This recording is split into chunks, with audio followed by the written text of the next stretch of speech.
Bueno, y los dejo entonces a todos en muy buenas manos, en muy buena compañía con el doctor Gabriel Murillo. Eh, Cuando termina la sesión, Gabriel, se va a guardar sola la grabación, así que después nosotros nos encargamos. Ok,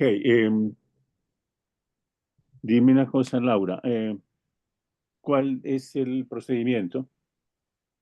El procedimiento usted puede ir dando los comentarios de cada uno de los proyectos que ha leído, por cada uno de los estudiantes. Ok, observo, yo trabajé sobre 3 Sí, textos enviados. sí, Osana, Sandra Marilú Mendoza y Cristian. y Cristian. Sí, sí, perfecto. Claudia no lo tenemos todavía, pero sí le ofrecimos estar presente para llevarse indicaciones también para su propio proyecto. Y Sandra no está. Sandra tiene que entrar, me dijo que entraba, así que en cualquier momento va a aparecer la solicitud de acceso, Gabriel.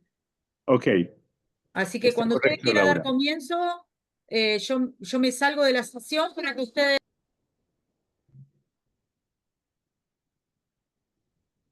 perdón Y por la cuando, interrupción, ¿eh? Me salgo de de la sesión para que ustedes puedan trabajar. y cuando concluyamos, simplemente salimos de la reunión. Sí, O tú. simplemente sale de la reunión porque la grabación queda allá en la nube en nuestro sistema, así que no hay ningún problema, Gabriel. Ok, gracias, Laura. Buena Gracias, que tarde. tengan buenas tardes. Hasta luego. Hasta luego. Bien, buenas tardes. Yo me presento, soy Gabriel Jaime Murillo. Yo soy profesor de la Facultad de Educación de la Universidad de Antioquia. Actualmente dirijo un seminario doctoral sobre investigación biográfico-narrativa en los programas de posgrado que incluye maestría y doctorado en esta facultad. Asimismo, hago parte del comité científico del programa de investigación, de doctorado en investigación narrativa de la Universidad Nacional del Rosario con la Universidad Mar del Plata y Universidad de Buenos Aires. Desde su fundación de este programa en el año 2019. Me complace enormemente poder reunirme con ustedes el día de hoy, luego de una lectura eh, exhaustiva, muy diligente que he procurado realizar sobre sus respectivos proyectos de investigación. Eh, Antes de comenzar, me gustaría una breve presentación de todos y cada uno de ustedes. Por lo menos supe en la lectura que tanto Cristian como Sana y la compañera Sandra eh, provienen los tres de Ecuador, distintas provincias de Ecuador, al parecer. No sé, Claudia Elizabeth. Eh, de modo que me gustaría, repito, una muy breve presentación, un minuto cada quien, de dónde proviene, eh, por qué el interés de este programa y particularmente en por qué el interés de cada uno de sus proyectos de investigación, antes de entrar en materia propiamente dicho. Así que tienen ustedes la palabra. Si es del caso, les cedo la palabra para comenzar a Claudia Elizabeth, que justamente no tiene que presentar trabajo, entonces, eh, Bueno, pues, muy buenas tardes. Yo me llamo Claudia, soy de la provincia de Salta, pertenece a Argentina, es una provincia que queda al norte, muy conocida por el tren a las nubes. Soy profesora en ciencias de la educación. Mi trabajo de investigación está focalizado en las corporeidades de los enseñantes de nivel superior de un profesorado de educación inicial. ¿Por qué me interesa esta propuesta formativa? Primeramente porque es muy novedosa, porque supone una mirada totalmente diferente en cuanto a la forma de investigar. Es una propuesta que me sedujo desde el primer momento y mi propuesta de investigación va a estar centrada en una investigación biográfica narrativa. Gracias, Claudia. Osana. Hola, buenas tardes. Perdón por el portuñol que va a aparecer. Yo soy profesora de portugués como lengua extranjera. Yo soy de Brasil, de Salvador de Bahía. Y la verdad, mi propuesta es una inquietud que a lo largo de mi profesión vengo trayendo porque trabajo acá en Argentina como profesora de portugués. Entonces, trabajar desde una perspectiva afrodiaspórica, intercultural, eh, la formación de los profesores, ¿no?, de portugués como lengua extranjera, pensando sobre todo eh, bajo sus perspectivas, ancestralidades, orígenes, ¿no?, rituales de orígenes principalmente. Gracias. Cristian. ¿Cómo está, Gabriel? Mucho gusto. Mi nombre es Cristian García, soy de Ecuador, bien mencionó. Soy de una ciudad costera, de Manta, no sé si no. Básicamente, pues me interesé en seguir este tema de estudio, realmente por, dice uno, el bichito que le queda cuando uno hace una actividad. Yo en la actualidad, pues, cumplo como funcionario público en mi país, eh, pero en la actualidad también he compartido horas clases en la ULEA, en la Universidad La Ingeniería del FAR, lo cual pues me ha abierto puertas para el tema de la docencia y espero pues proyectarme hacia allá y tenerme obviamente capacitado y apto para en algún momento pues ser un docente titular. En la actualidad pues mi tema está basado en bibliografía narrativa, eh, tanto bibliográfica narrativa como las personas que obviamente pues al día a día en mi trabajo, que es la función pública, con temas de negocios, con temas de experiencia de ellos, me he ido nutriendo y me ha dado esa ejercicio de querer seguir analizando pues, para poder obtener el tema del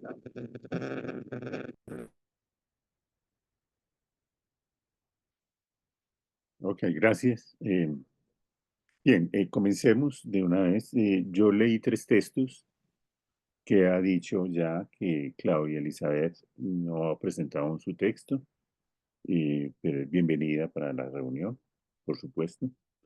Leí en consecuencia los textos de Osana, titulado eh, Rituales de origen, caminos de resiliencia, identidad y educación en la formación de profesores de portugués como lengua extranjera en una perspectiva afrodiaspórica e intercultural sur-sur. El texto de Sandra Marilú Mendoza Moreira, que aún esperamos se haga presente en la reunión, titulado Resiliencia desde las heridas. La educación para la libertad como camino de reconstrucción ante la violencia psicológica de estudiantes de la asignatura Educación para la Identidad, Sexualidad y Convivencia de la Universidad Estatal del Sur de Manabí. Y por último, la lectura del texto de Cristian David corresponde, que titula Diseño de currículo transversal de educación financiera desde las autobiografías de emprendedores manabitas. Bien, comencemos ya que estamos con Cristian David sobre mis comentarios de lectura. En cada uno de los casos seré en la medida de lo posible preciso, pero breve. Yo creo perfectamente en un famoso verso de Borges, quien decía, Jorge Luis Borges decía, lo bueno si breve, 2 veces bueno. Él era un gran maestro, lo sabemos bien, de descripción y desarrollo de mundos, de universos, en pocas páginas. Era un gran maestro de la brevedad. Antes de entrar en el texto mismo de Christian, déjenme decir una anotación general para todos. Este es un ritual, si no me permiten decir así, un ritual académico, insoslayable, es un ritual académico usado en las más diversas culturas del mundo, al menos del mundo que nos es conocido, que es el mundo occidental, supongo, para todos nosotros aquí presentes, tanto en Europa como en América, sin distinción de grado de desarrollo económico, social, cultural.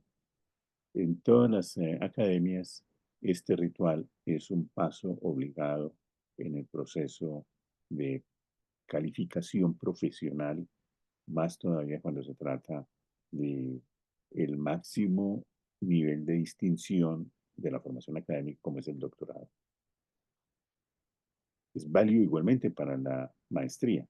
En el caso del doctorado, eh, es un estilo ineludible este de presentar un proyecto de investigación donde pueda darse a conocer, someterse a la sana discusión de los colegas, tanto profesores, profesoras como alumnos, como colegas, sobre cuál es la perspectiva de trabajo que le espera en los años por venir del desarrollo curricular del doctorado. ¿Por qué va a hacer ese trabajo? ¿Por qué la selección de dicho objeto de estudio? ¿Qué interés puede tener para la comunidad académica internacional y para las comunidades locales, que ya pueden incluso trascender el muro mismo de la academia o el muro mismo de las universidades? ¿Qué interés, por ejemplo, tiene para los movimientos sociales o para las políticas públicas de Estado? Es una pregunta que concierne precisamente a la realización exitosa de este tipo de rituales. No es, por tanto, una decisión, digamos, arbitraria. Doctor, disculpe que le interrumpa. Creo que Sí, Sandra quiere entrar, me está llamando para poder ingresar, para ver si le accede al permiso. Disculpe que le interrumpa. ok, Sandra, venga. gracias. Sí.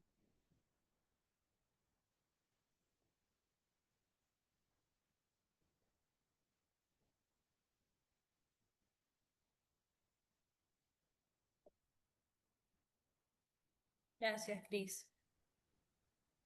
Buenas tardes. Sandra, buenas Nada, tardes. Sandra. Nada, Sandra. Bienvenida, Sandra. ¿Cómo estás? Gracias, muy amable, doctor Gabriel. Apenas estamos comenzando, así que has llegado oportunamente. Antes de entrar en detalle, hemos hecho una breve presentación de menos de un minuto cada quien. Tienes esa oportunidad ya mismo, Sandra, antes de reiniciar. ¿Lo puedo hacer ahora?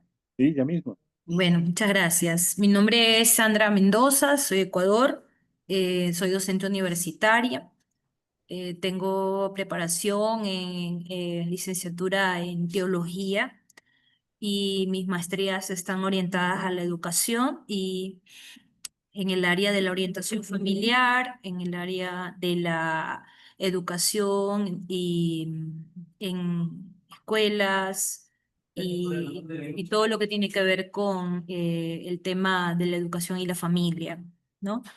Tengo 13 años de docencia, de actividades de docencia y actualmente pues trabajo en el sector público. eh, en una ciudad llamada Jipijapa, que queda en la provincia de Manabí. Bueno, mis intereses con el doctorado justamente van por esta línea, debido a mi trabajo y debido a mis intereses educativos, ¿no? De pronto, no sé, alguna otra cosa que de pronto tenga que añadir, de pronto pues, eh, Eso, básicamente, trabajo también en temas de evaluación institucional, eh, a- acreditación de instituciones educativas y este tipo de trabajo que acá en Ecuador se le llama el aseguramiento de la calidad. Eso, básicamente. Gracias. A ti, Sandra, gracias. Bien, apenas iniciábamos, estaba señalando de manera propedéutica, es decir, a manera de introducción para lo que vendrá, eh, sobre la significación, más que simbólica, es la significación formativa que tiene este, lo he llamado ritual académico. El hecho mismo de presentar un proyecto de investigación de interés no solo para los profesores, profesoras, sino para los colegas que son los compañeros mismos del desarrollo de la carrera, en este caso del programa de doctorado en investigación narrativa en educación. Es también de interés para las comunidades sociales y de formulación de políticas públicas de Estado.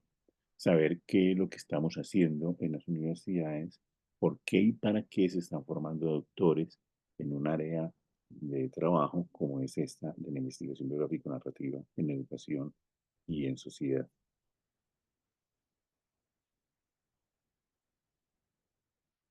En términos generales, los tres textos que he leído, Sandra, como tú ves, tenemos una invitada especial que es Claudia Elizabeth, ella no presenta aún su texto, entonces mm, pude leer los tres textos correspondientes a Cristian, a Osana y el tuyo, Sandra. Eh, yo veo en los tres textos, desde luego, el esfuerzo por vincular sus respectivos intereses que de suyo tienen que ver justamente con las em, opciones laborales que cada uno de ustedes agencia. Cada uno de ellos, de ustedes, están eh, presentando unos proyectos de investigación que van a profundizar el alcance y la amplitud, de hecho, del panorama mismo del el sitio de trabajo y del área de trabajo en la que se empeñan. Así es el caso de Cristian David acerca de la educación financiera, es el caso de Osana acerca de la interculturalidad y por una pedagogía antirracista e intercultural, y es el caso tuyo, Sandra, acerca de, no habíamos mencionado porque no estabas, acerca de la resiliencia de las heridas. Es el título, la primera frase del título. En los tres casos, digo, es evidente que hay un esfuerzo por vincular eh, la, el paradigma de indagación, el enfoque y la metodología correspondiente a la investigación biográfico-narrativa con los objetos de estudio seleccionados. En segundo término, soy comprensible respecto a eh, los niveles todavía, podría uno decir, no completos, no plenamente satisfactorios en los que se han presentado estos proyectos. Hay, desde luego, desniveles en los tres proyectos. No obstante, ellos cumplen con la exigencia mínima como es elección de un tema de estudio a las que correspondería a su vez unas palabras claves para la identificación de un problema de investigación, la definición de un objetivo general acompañado de unos objetivos específicos y en la medida de lo posible la presentación de un diseño metodológico. Repito, soy consciente de, no digamos tanto las debilidades o las faltas, las precariedades, sino soy consciente de el estado todavía en proceso de elaboración, de perfeccionar el proyecto de trabajo y, por supuesto, soy comprensible, soy consciente de cómo es, apenas esto comienza. Es el proceso mismo de investigación, como el proceso mismo de escritura, el que va a dar mayor claridad tanto sobre el objeto de estudio, sobre las preguntas y el modo de abordar esas preguntas. Esa es la gran ventaja que tiene la escritura sobre la oralidad. La escritura, a diferencia de la oralidad, nos permite avanzar pero repensar 2, 3 veces lo que se ha escrito, volver atrás, incluso nos permite borrar, lo que no ocurre con la oralidad misma. Cuando tú estás hablando, dices una barrabasada o un error o un insulto, ya quedó dicho. Ya tienes que pasar a pedir disculpas o entrar en otro tipo de discurso, pero lo dicho, el dicho quedó. La escritura nos permite borrar, nos permite reflexionar. Es, por tanto, un proceso muy reflexivo. Realmente escribir es pensar y escribir es un trabajo arduo, no es fácil. Y la escritura de una tesis no se hace en las últimas semanas, a pesar de que elaboremos un cronograma claramente identificado y claramente aceptado por toda la comunidad, pero uno no puede dejar nunca la escritura para los días finales del proceso académico. La escritura empieza desde el primer día y es una escritura que se rectifica constantemente. Por eso, este tipo de sesiones, este ritual, tiene más que ver es con asuntos prácticos. Es cierto, tiene mucho que ver con recomendaciones bibliográficas, tiene mucho que ver es con posibles eh, eh, entrever, dibujar, esbozar líneas por donde caminar, por donde transitar, escoger de pronto buenos acompañantes en ese viaje que se inicia de exploración por la investigación. En esos días, Ricardo Piglia, un escritor argentino, excelente escritor, hablaba de el viaje como investigación y de la relación biunívoca que existe entre el viaje y la investigación. Investigar es un viaje, como también un viaje es un proceso de exploración y descubrimiento del asombro. En ese orden de ideas, entonces, aquí estamos empezando un viaje de exploración que nos va a llevar cada vez más de una manera incesante a lo largo de varios años a perfeccionar una investigación que tendrá unos resultados tangibles que van más allá de la aceptación de un jurado por parte de una tesis de doctorado con distinciones o distinción, pero va más allá de esa distinción honorífica que es recibir el título de doctorado. Repito, porque estamos desempeñados en demostrar unas competencias académicas de cara a la sociedad, que pueden ser operativas, aplicables, bien sea como políticas públicas de Estado o bien como agencia o luces para los movimientos sociales en curso. Ese es nuestro compromiso como académicos en este tipo de ámbitos de trabajo como es la investigación biográfico-narrativa en educación. Pues bien, empecemos con Cristian. El trabajo de Cristian se tituló Diseño de un currículo transversal de educación financiera desde las autobiografías de emprendedores manavitas.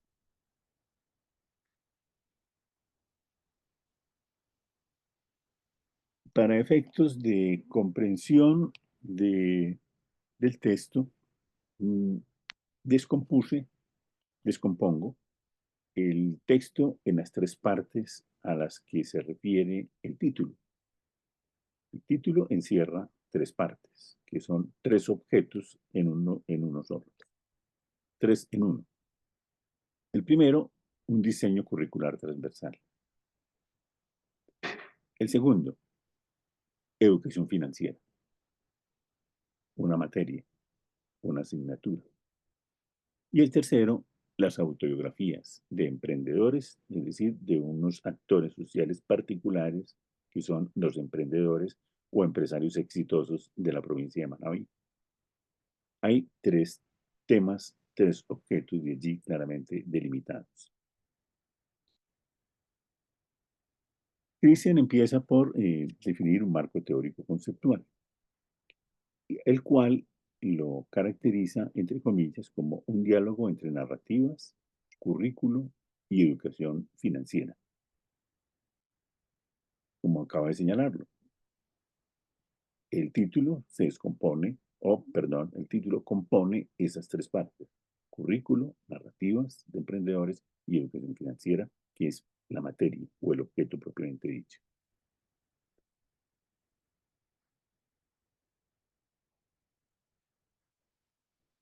Sin embargo, a pesar de esa claridad de tres partes que componen el título y por tanto lo que se constituiría el proyecto de investigación, observo una cierta dispersión que hace que se yuxtapongan o se superpongan, si se prefiere decirlo así, esos temas. Entonces, a veces me pierdo cuando leo porque no sé a qué se refiere precisamente cada uno de esos tres partes o tres componentes. Hay como si fuera, como si pudiéramos decirlo, no solo una superposición, sino que se traslapan uno a otro. Se está hablando de educación financiera, pero finalmente me da la impresión se está hablando realmente de las narrativas o viceversa. Se está hablando de los agentes que son los empresarios educativos y de hecho se está hablando de la educación financiera en el aula.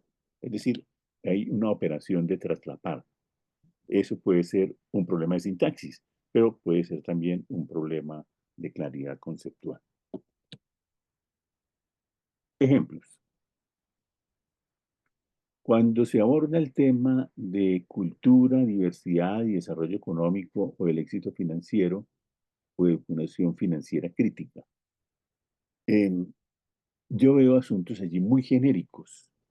El tema de la cultura es un tema supremamente inmenso, ¿sí? Es más, yo no hablaría, ya no más hablamos desde finales del siglo XX, desde la mitad, o mejor, incluso desde la emergencia de perspectivas de hacer investigación social que comienzan con el siglo XX, tanto en sociología, en antropología, en política y en educación, ya no hablaríamos de una única cultura, de una cultura hegemónica. Hablamos de una cultura en plural. Hablamos de culturas en plural. Y esas culturas pueden designar no solamente trabajo, como decir, en este caso, cultura financiera, sino también de cultura política o cultura alimentaria o cultura en el usos y costumbres sociales, etc. Son distintos universos culturales. Y aquí me parece se oscurece esa necesaria distinción o nombramiento de las culturas en plural. En este último caso, en el caso, por ejemplo, de educación financiera crítica, se alude a una metodología de socialización de relatos de los participantes. Es decir, viene hablando de educación financiera y abruptamente me encuentro con que se está hablando de una metodología que es la escritura autobiográfica, por ejemplo, de los grandes emprendedores, y se socializarían eso, obviamente, entre los escritores, que serían los emprendedores, pero de suyo, en el mismo renglón se está hablando de una producción de autobiografías que cimentan la identidad profesional del maestro rural. Yo allí me perdí. Yo ya no sabía de quién estaban hablando. Sí, de la escritura autobiográfica de los emprendedores que se lleva al aula de clase y se pone como ejemplo o como instrumento didáctico, como material didáctico para los niños o los jóvenes en la escuela o en el colegio que están recibiendo la materia de educación financiera. Allí es cuando yo hablo de una traslapar o justaposición de temas o de objetos.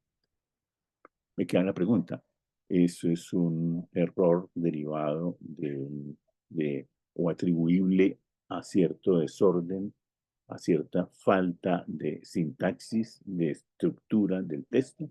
Puede ser.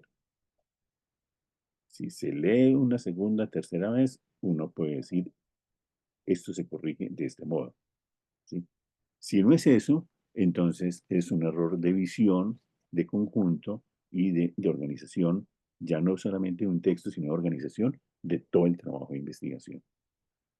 Yo lo entendería como que vamos a hacer un ejercicio de escritura autobiográfico, pedirle a 5, 6, 10, el número que sea, de emprendedores o de empresarios exitosos que escriban sus relatos de experiencia y eso se lleva al aula de clase con los estudiantes y se les va a mostrar, mire, el señor X escribe este relato autobiográfico que muestra, por ejemplo, cómo es de importante el ahorro para obtener un capital acumulado, etcétera, etcétera.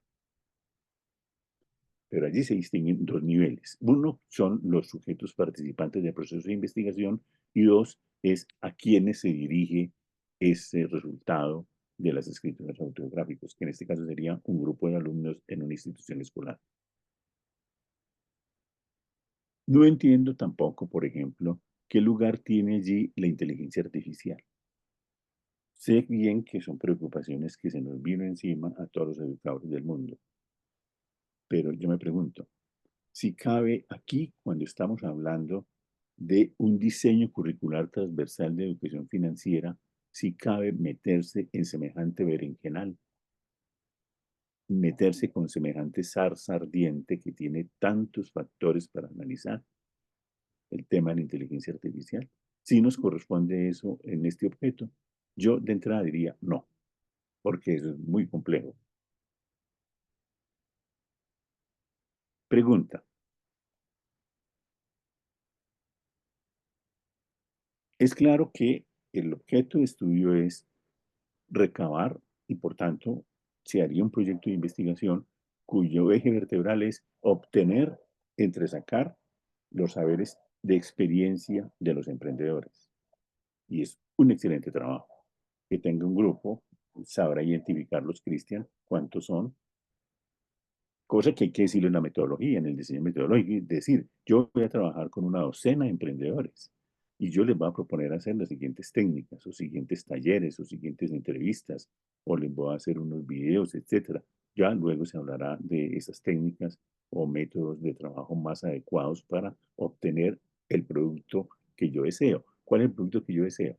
Que me escriban un relato autobiográfico o por lo menos que cuenten su experiencia en el proceso de emprendimiento, desde cuando empezaron, los hitos, los momentos más significativos, los momentos de ruptura, los momentos de quiebra, los momentos de depresión económica, pero también cómo se resurgen, etcétera. Todo eso es válido con ese grupo de trabajo que se haría.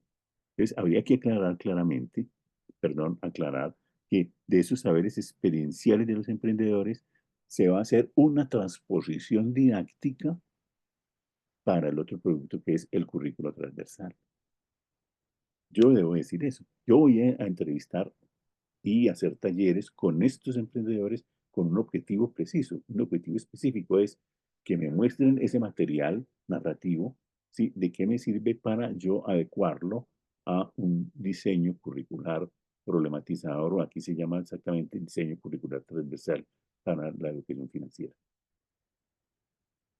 Eso hay que mostrarlo, ¿sí? Y eso es lo que se llama, ustedes deben saberlo, en didáctica, la transposición didáctica, así la llamó Yves Chevalard, el educador francés, llama transposición didáctica. Es como el saber erudito o saber científico se convierte, se transforma, se didactiza, en la palabra que solemos usar, el verbo que se usa, se didactiza, es decir, se cambia de modalidad para llevarlo al aula de clase. Y creo yo, es una de las operaciones fundamentales que va a tener presente esa investigación.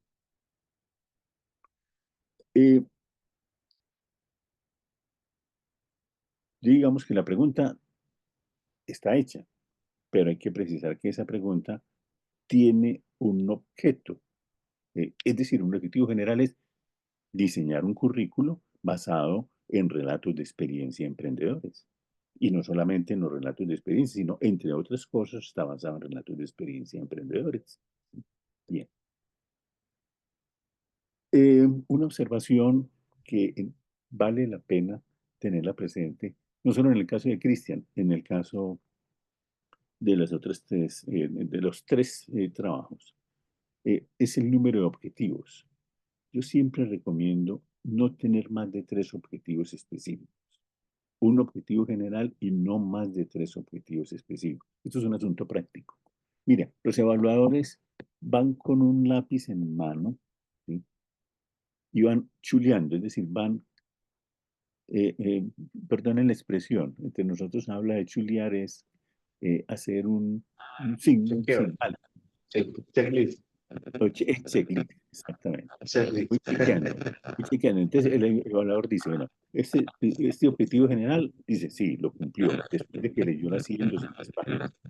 Y los objetivos específicos, a mirar uno por uno. A ver, objetivo 1, sí, está bien, correcto. Objetivo 2, más o menos. Objetivo 3, no aparece. Eso es impecable en el orden de trabajo del evaluador. Checklist sobre el cumplimiento de los objetivos específicos más que el objetivo general. A uno le interesa mucho ese objetivo específico. De ahí que la recomendación es no prometer mucho y hacer más. A la inversa.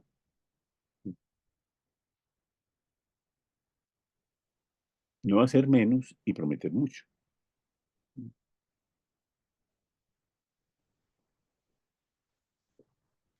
En este caso, Cristian propone 5 objetivos específicos.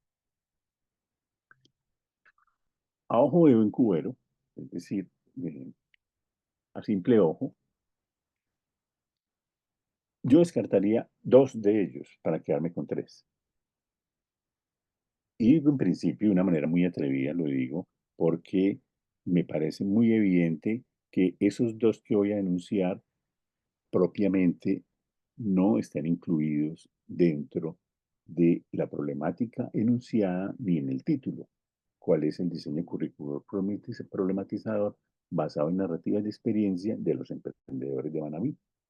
¿Cuáles son esos 2 que yo excluiría? 1, interpretar la cultura, la historia y el territorio de Manabí. Eso es para mí. Justamente con la recomendación que me está dando ya lo había marcado. Eso es un trabajo El 3. profesional. Esa sería otra formación doctoral. Tiene que ser una historia del territorio, de la cultura, que no tiene que ver con el diseño curricular de educación financiera. El segundo, determinar los valores, las metáforas, los dilemas éticos sobre el dinero, el riesgo, el ahorro, etc. Uf, eso es muy difícil. Para eso, Max Weber escribió un libro, un mamotreto de miles de páginas, que se llama Economía y Sociedad, para probar que el surgimiento de la época capitalista, para desde el siglo XVI-XVII, tenía que ver con el ahorro propio de la religión protestante. Uf, años se llevó.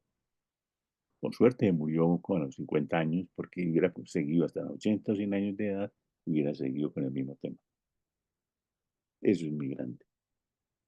Y si te vas a meter en un diseño curricular basado en educación financiera a partir de relatos de experiencia de los emprendedores, ¿sí?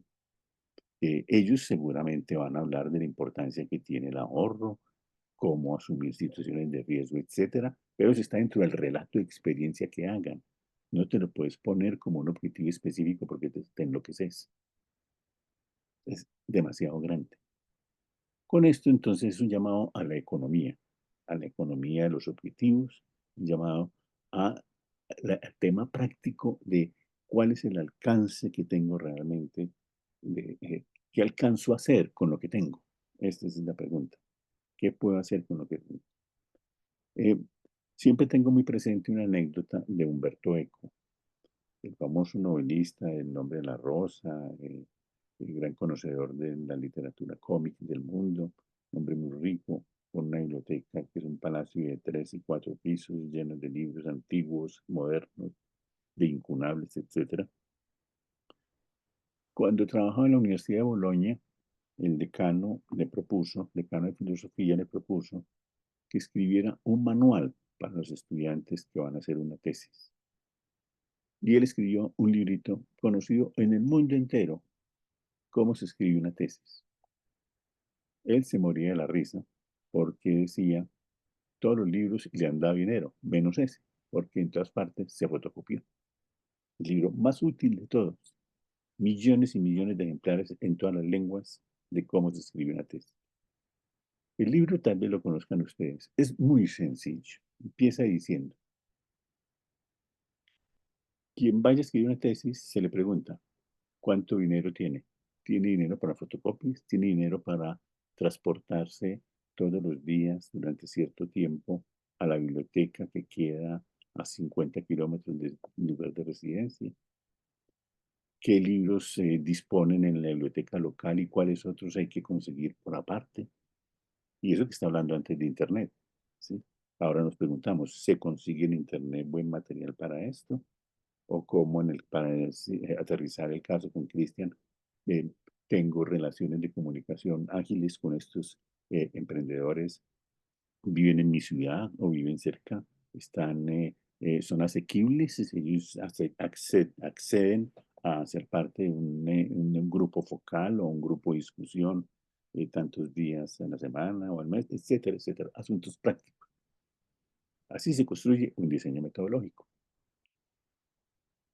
No puedo hablar del diseño metodológico porque Cristian no alcanzó a presentarlo pues propiamente como tal, ¿sí? Pero vale la pena pensarlo en esos términos. ¿Sí? ¿Qué técnicas? A ver, hay un principio muy elemental, un principio metodológico muy elemental. No es el método quien determina el objeto de estudio, es a la inversa. Es el objeto de estudio quien determina, quien señala cuáles son las técnicas y los métodos más adecuados para realización de ese objetivo, para la realización de ese objeto de estudio. Solo alcanzo a decir eso por ahora. Bien, esas son las observaciones de lectura que tengo para ti, Cristian David.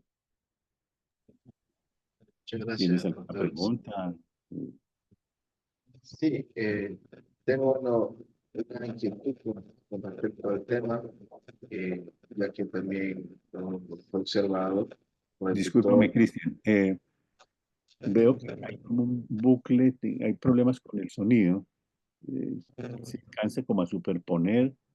Si puedes ajustarle, quizás es la conexión, algo así. Ahí, Mejor, mejor. ya, estoy con los auriculares, mil disculpas. Le decía que con respecto, bueno, al tema, ya había sido observado por el doctor Jonathan, porque lo tenía en instancia inicial como definición.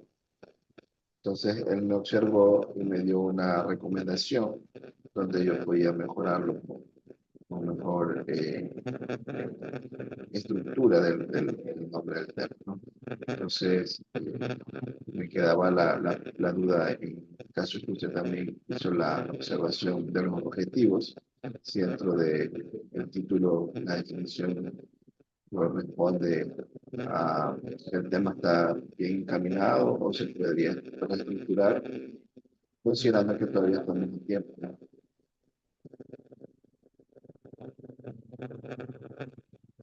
Perdón, ¿qué fue lo último del objetivo? De lo del tema, como usted me hizo la observación sobre los objetivos, que básicamente pues, con la ilustración que usted mencionó, pues también justamente ya estaba descartando esos dos temas, esos dos objetivos, perdón, considerados que no tenían nada que ver. Entonces me quedaba la duda si se podría considerar que el tema esté correcto, observación suya, porque al inicio, como le digo, lo tenía como definición de un currículum. Ok.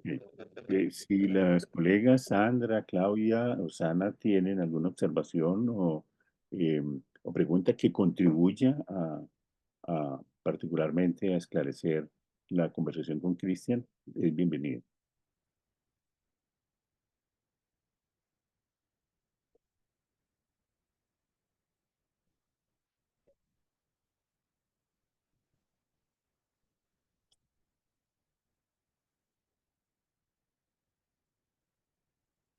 Si no es procedente, entonces continuamos con Osana.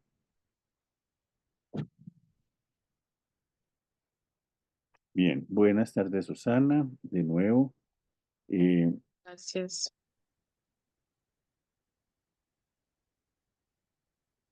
Para decirlo de entrada, Osana, me llamó la atención que, a diferencia de los otros dos textos, no está estructurado de modo, digamos, lo tradicional o de manera, digamos, estandarizada, como se suele hacer en la presentación de estos proyectos y también finalmente en el proyecto de elaboración final. Esto es, siguiendo con objetivo general, objetivos específicos, diseño metodológico, problema de investigación, bibliografía, etcétera, sino que está más bien estructurado en torno a una ficha, lo llamaría yo una ficha del proyecto de investigación, eh, en 10 páginas, es breve, mm, es escueto, pero me pareció muy preciso, ¿sí? Me pareció que responde a, a la- al ítem que se quiere precisamente presentar.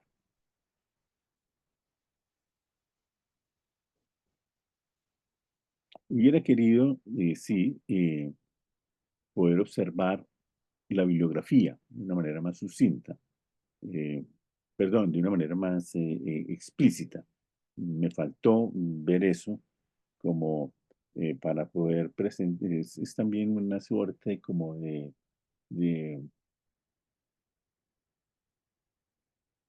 de afición que tengo por observar la bibliografía, si es actualizada, si es pertinente y de Claro, cómo se recogen ciertos debates álgidos.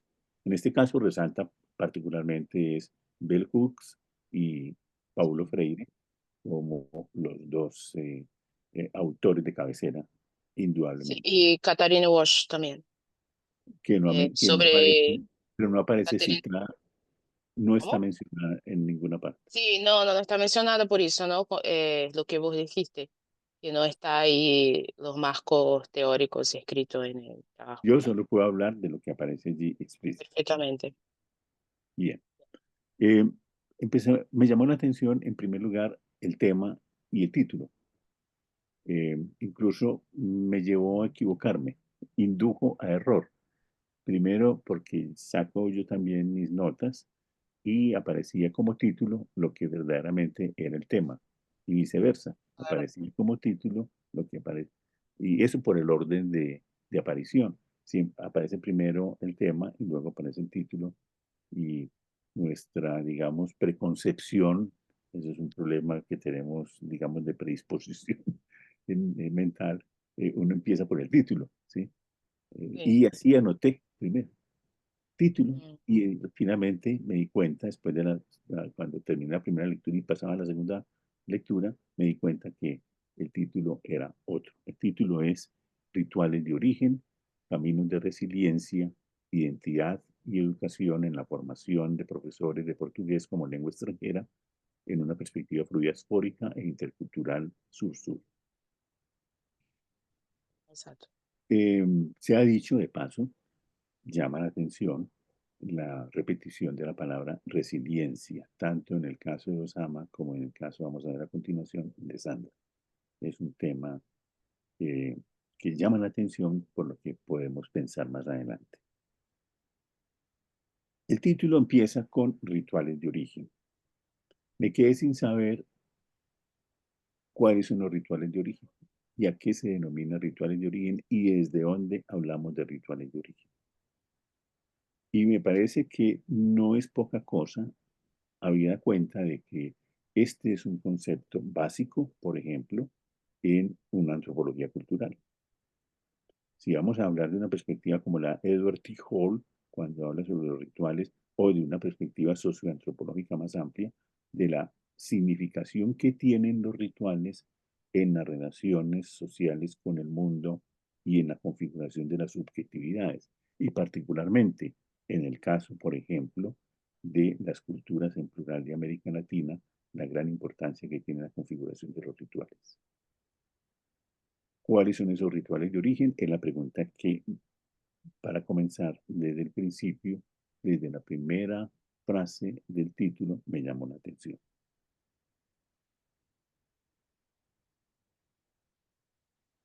El problema.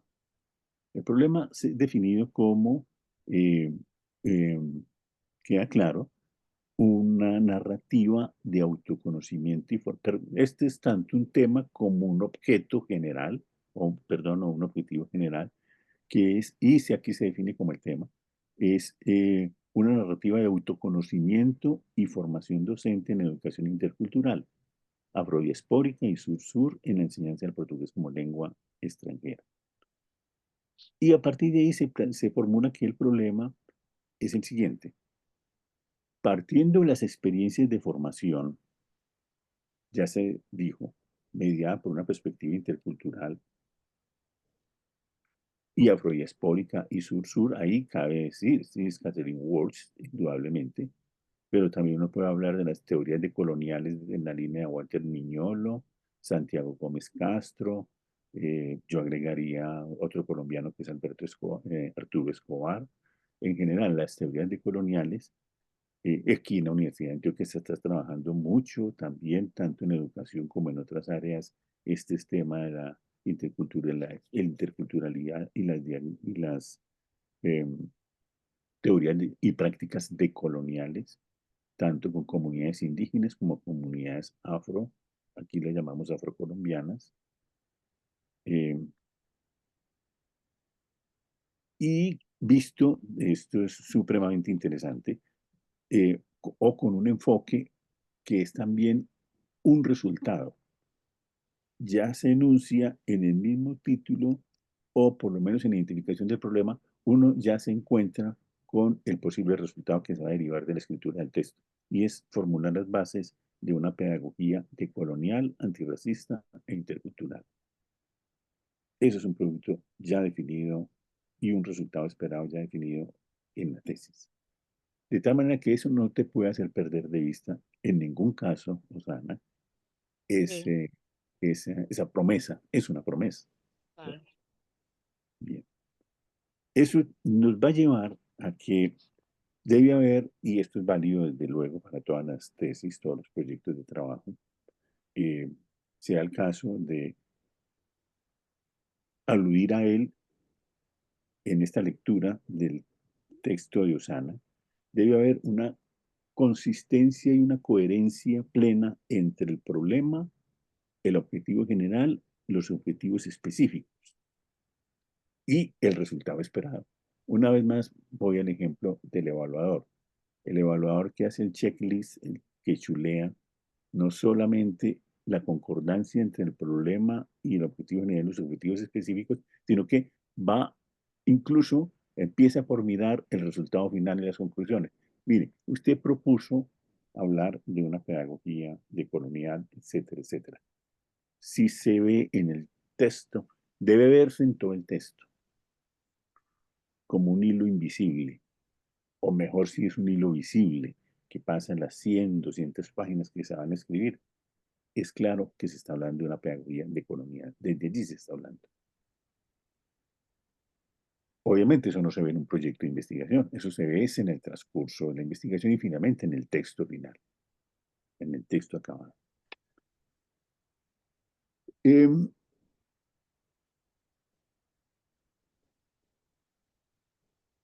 Por ahora encuentro esa, digamos, consistencia y coherencia entre objetivo general, formulación del problema, objetivo general, objetivos específicos, y el resultado, que es el de pedagogía colonial, está dicho muy explícitamente, ¿sí?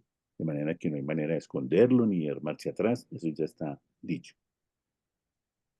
No obstante, observa que hay un nivel de generalización y de abstracción que en todos los casos, sobre todo de investigaciones situadas como este es un ejemplo de investigación situada, porque está hablando de aquello que es muy fácil situar, que son las narraciones de lo que dice y lo que deja de decir un actor determinado, un maestro, una ama de casa, una cocinera, un líder social, etc.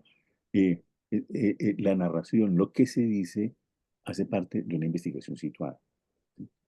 Para hablar en esos términos.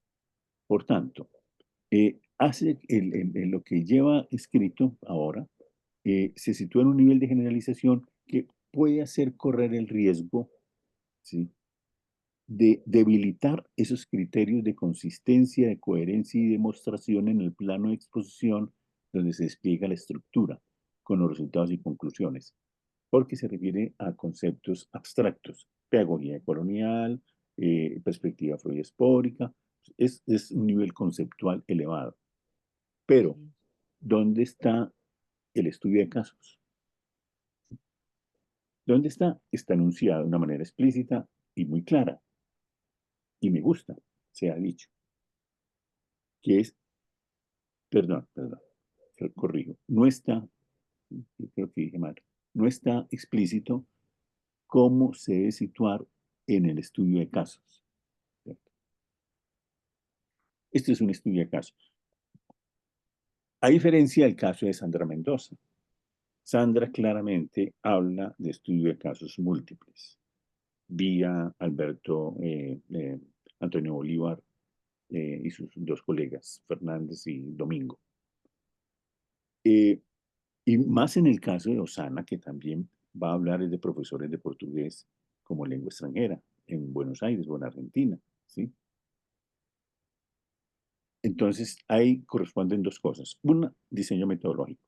El diseño metodológico vale la pena decir, no repetir lo que hace el marco teórico, que es un error muy frecuente.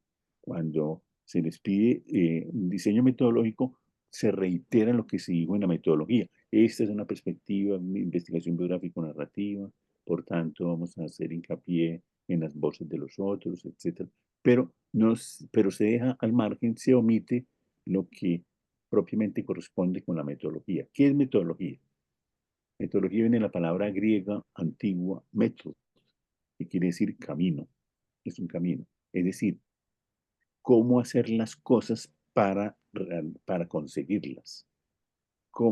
Qué pasos dar, por qué caminos, por cuáles líneas, por cuáles rutas para llegar a la meta. Eso es el método. Repito, cuáles son los modos, los pasos, las rutas para llegar a un objetivo, a una meta determinada. Por eso decía ahorita, no es el método quien determina el objeto, sino es el objeto de estudio, la meta que uno elige, la que determina cuáles son los métodos y las técnicas más adecuadas para llegar a cumplir esa meta o ese objetivo. Entonces, por consiguiente, el diseño metodológico aquí hablaría, bueno, ¿cuántos profesores de portugués van a ser parte de mi estudio de caso? Supongo que no son muchos. Supongo que serán los compañeros de trabajo, si trabajan en un centro de idiomas o en una universidad o en un centro comunitario, digamos, extraacadémico, por decirlo así. Digamos que es una docena de profesores o pueden ser menos. Y entonces, en ese caso, de acuerdo con el volumen, supongamos que si son 6, no más de 6, pues yo haría entrevistas no estructuradas, sino entrevistas abiertas, 2, 3 entrevistas para cada uno de esos 6 personajes.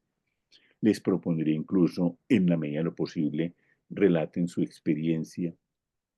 Es más, jugar con el bilingüismo. Profesores de lengua portuguesa en un ámbito, si se trata de maestros o trabajadores con adultos o con adolescentes o con menores de edad, con niños, entonces cómo adecuar esos métodos y técnicas para obtener lo que se propone que es narraciones. Un ejemplo, yo he dirigido varios trabajos de posgrado con niños de preescolar. Hay una que fue distinguida como la mejor tesis de maestría en estudios infantiles del país hace 3 años. Empezamos así, una maestra de un pueblo alejado de la gran ciudad, que se llama Apartado, en medio, que es pura comunidad de afrocolombiana, azotada por la violencia como ninguno otro en el país. Y ella me dice, profe, mi trabajo es mis niños de preescolar. Yo tengo 16 años de experiencia de maestra preescolar, pero nunca como ahora tengo niños tan violentos, era la palabra que ella usó. Niños de 5 o 6 años que me insultan, me dicen groserías, vulgaridades, hablan muy feo. Mi trabajo es ese. ¿Por qué estos niños son tan violentos y qué puedo hacer yo para que no lo sean? Dije yo, bueno, veremos luego ese uso de la palabra violento o agresivo, lo que sea. Después lo veremos. Por ahora, describa lo que usted ve en el aula, lo que usted hace todos los días. Describa su vida cotidiana. Usted lleva 16 años de experiencia. O sea, fácilmente no la van a sabotear para siempre, no la van a excluir. No, usted va a terminar ganándose el corazón de esos niños y niñas haciendo lo que sabe hacer, brindándoles confianza, amor, etcétera. Describa lo que hace todos los días, sin esfuerzo. El único esfuerzo que usted tiene que hacer es que cuando llegue a casa de noche va a escribir un párrafo o una página sobre cómo vivió el día. Describa a lo largo de un año, 2 años se llevó porque la cogió el primer año de la pandemia del COVID-19. Entonces se hizo incluso más rica, porque a distancia, ¿qué podía hacer con esos niños? Y poder ver cómo era la diferencia de comportamiento a través de la pantalla y el comportamiento juntos de 6 horas todos los días en el mismo espacio del aula de clase, una cosa muy interesante. Le abrió la casa, digámoslo así, como otro espacio de acogida, o bien por el contrario, un espacio hostil de inseguridad que tenía el niño o la niña que estaba en su grupo de preescolar. Y él se preguntaba, bueno, yo, ¿cómo lo hago? Ellos no pueden escribir, desde luego que no, no son escritores, son niños de 6 años, no dominan todavía, ni siquiera saben leer ni escribir, entonces, pero saben dibujar y cuentan historias fantásticas y son capaces de recrear una fábula, un cuento infantil. Eso lo saben hacer los niños y fantasean, ¿sí? Pues tomemos esa palabra del niño que fantasea, que se ríe, que llora, que dibuja. Tomémoslo como el lenguaje de lo que dice y lo que piensa, ¿sí? Ya luego veremos cómo analizar e interpretar. Eso es lo que hay que hacer. Eso es lo que hay que hacer. Dejar que hable el otro. Nosotros seríamos en ese caso, digamos, testigos y recogemos eso que se dice. Nuestro trabajo de interpretación es el trabajo duro, ¿sí? Pero el trabajo de recoger información es esa, ¿sí? De adecuarse a lo que puede hacer el informante, no imponerle lo que uno aprendió en la universidad. Es decir, no, es que en investigación biográfica narrativa me enseñaron que hay que hacer entrevistas. No, no siempre hay que hacer entrevistas. Eso depende, repito, del objeto y de lo que se quiere buscar. Hay todo lo que hacemos en la vida social, en las prácticas sociales, los seres humanos todos tenemos prácticas sociales.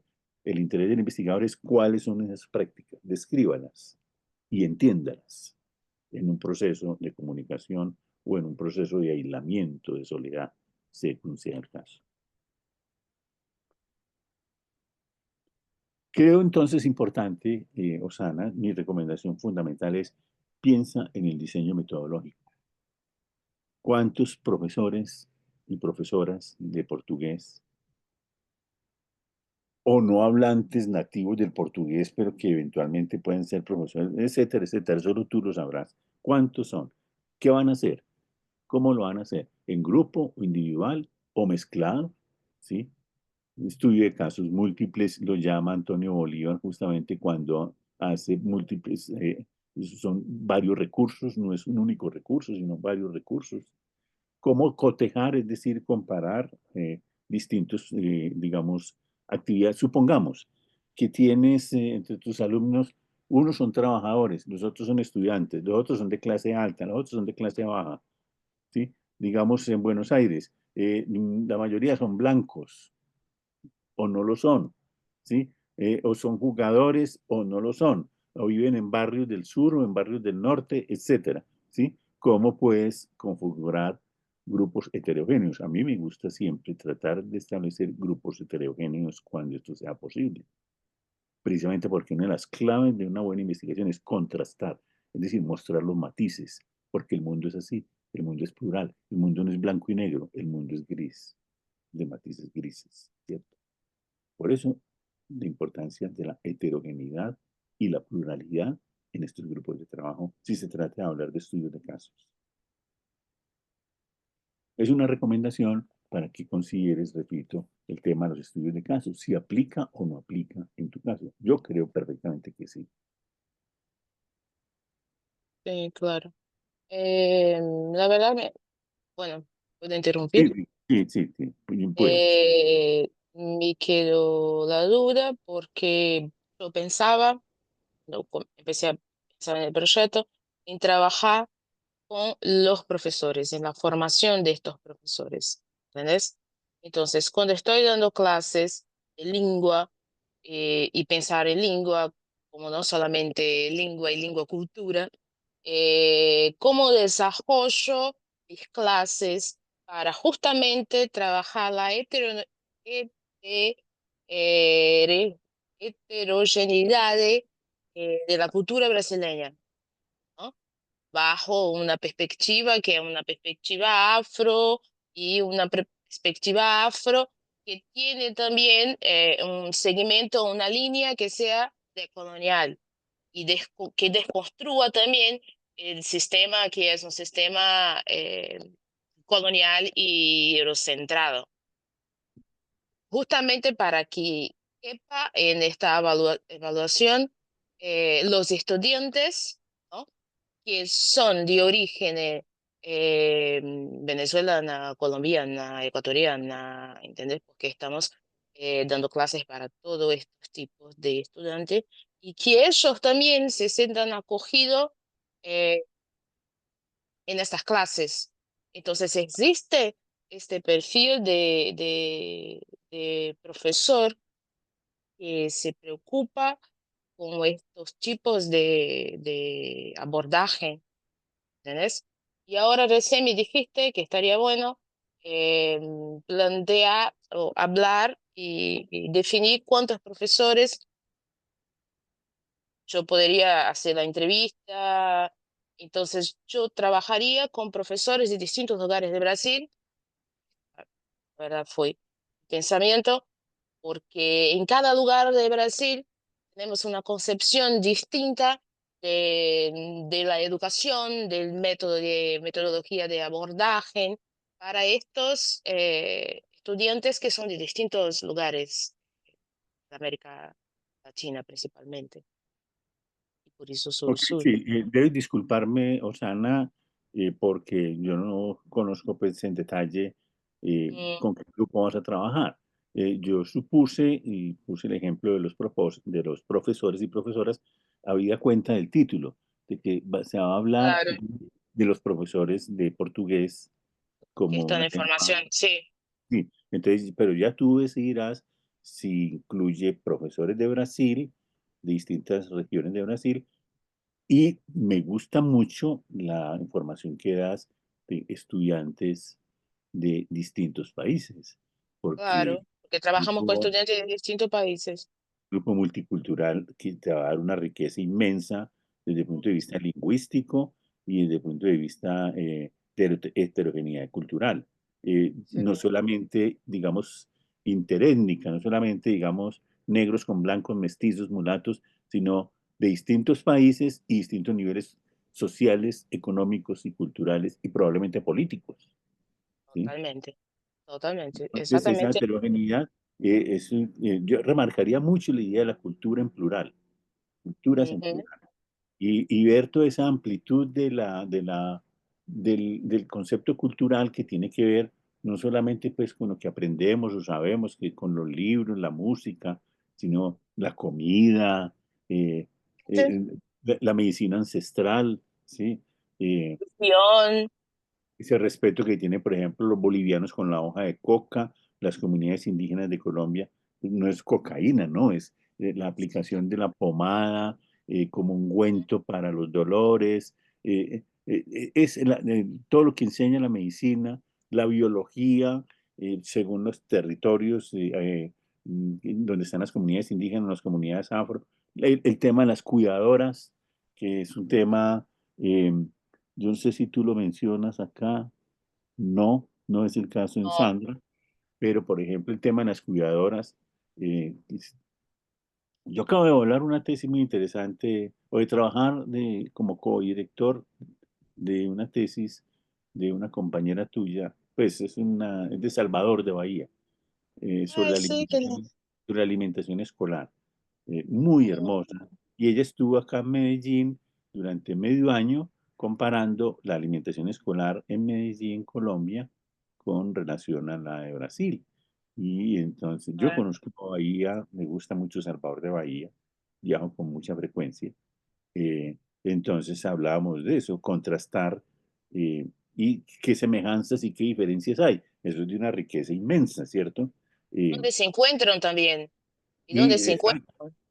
exactamente. Entonces, esos Exactamente. temas, no sé, mira que son temas muy sencillos, que los tenemos Ujú, a ojos vistas, pero uno claro, tiende a no ver lo que es más fácil de ver, sí, porque cree que uno ya lo sabe todos con lo que ve.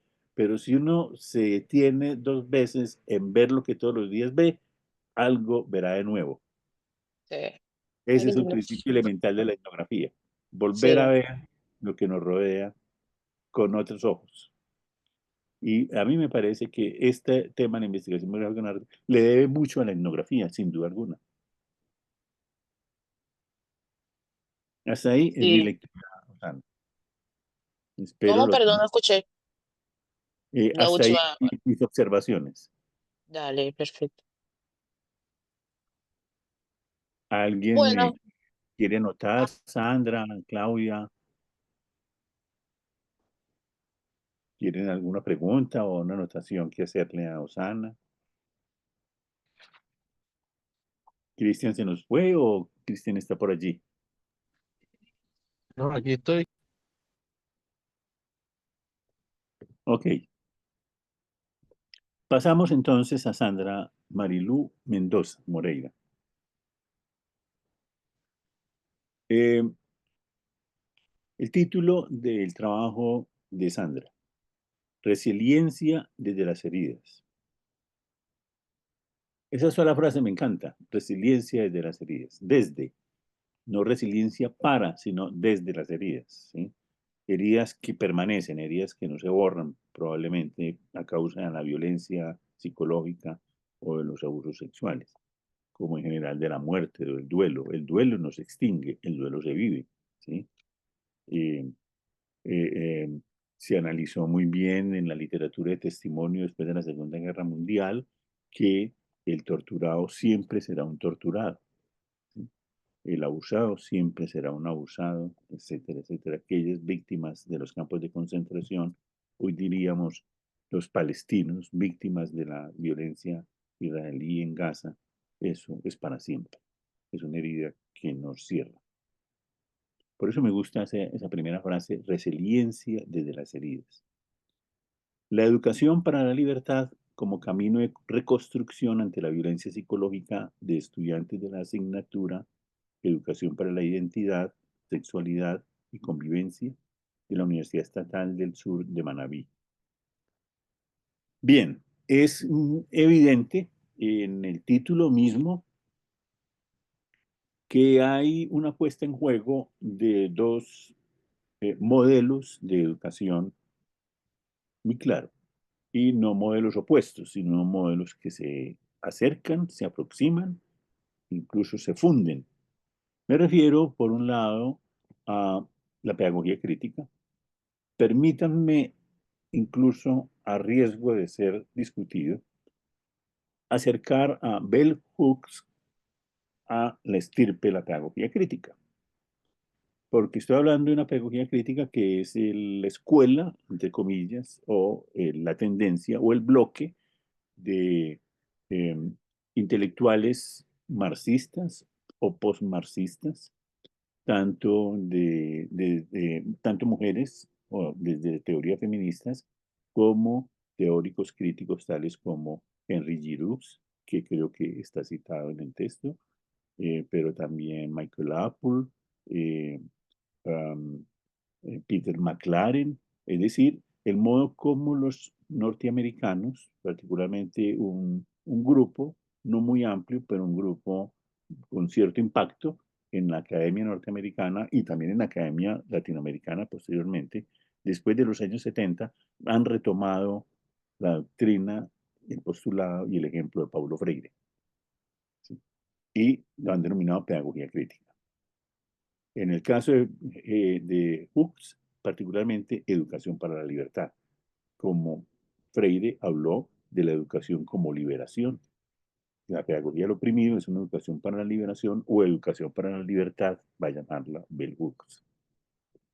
En ese orden de ideas he dicho, aún a riesgo de ser discutido, yo aproximo la pedagogía crítica norteamericana por vía de estos intelectuales y escritores con Paulo Freire, que es insoslayable, siempre permanente en nuestras teorías, ya no solo sobre la educación como liberación, sino teorías decoloniales hoy en día. ¿Sí? Está claro eso en el título. Hay una apuesta clara por esos dos modelos de investigación. Me queda es la pregunta, ¿cómo acercar esos dos modelos que no cabe discusión alguna, me parece a mí, no cabe duda alguna de cómo podemos hablar perfectamente tanto desde la pedagogía crítica norteamericana como siempre desde Paulo Freire a propósito de la investigación narrativa? ¿Sí? Digo, no hay duda alguna para tratar de acercar esas visiones, esos aportes que han hecho en sus orillas respectivas a propósito de la investigación biográfico-narrativa. Para comenzar, yo te recomiendo, Sandra, y a todos los presentes, un texto que se puede descargar gratuitamente de Claxo, del portal de Claxo, de la web. Es ese libro.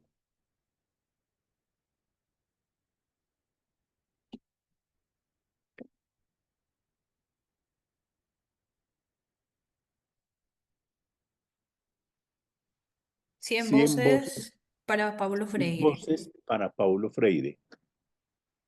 Él tiene la firma de coordinador Nicolás Arata, que fue presidente de Claxo hasta hace poco. Este fue un texto editado por la Alcaldía de Bogotá y Claxo en el año 2021. Estábamos en plena pandemia cuando se publicó este libro.